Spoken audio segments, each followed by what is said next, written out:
নমস্কার, আপনারা দেখছেন আধ্যাত্মিক ভারত, ভারত পৃথিবীর শান্তির কথা বলে। আমাদের এই প্রাণ, এই আত্মা, আমার মধ্যেই কোরআন আছে, আমার মধ্যেই গীতা আছে। মানে সমস্ত ধর্মগ্রন্থের যে বাণী, যে নিয়ম রীতি মেনে চলার জন্য বলেছে, সেইগুলো আমার মধ্যেই আছে কোরআন, আমার মধ্যেই আছে গীতা। যখনই আপনি কোরআন কিংবা গীতা পড়ে আপনি মনে মনে ভাবলেন যে এইরকম গীতা কোরআনে যেরকম চলতে বলেছে সেরকমভাবেই আমি চলতে শুরু করব। আমি আজ থেকে মিথ্যা কথা বলবো না, আজ থেকে আমি ওজনে কম দেবো না, সুদ খাবো না, ঘুষ খাবো না, এবং যে কোনো বিপদে যে কোনো মানুষের পাশে দাঁড়াবার জন্য চেষ্টা করব যথাসাধ্য।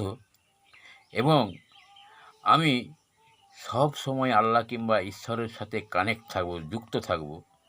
এই থাকাটাই তো আমাদের কাছে, প্রত্যেকটা মানুষের কাছে কিন্তু কোরআন কিংবা গীতার প্রকাশ।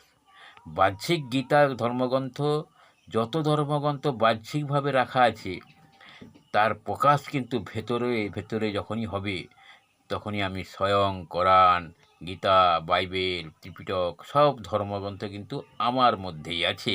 শুধু সেগুলো মেনে চলে প্রকাশিত করলেই আমি কোরআন, আমি গীতা, আমি সব ধর্মগ্রন্থ। ধন্যবাদ।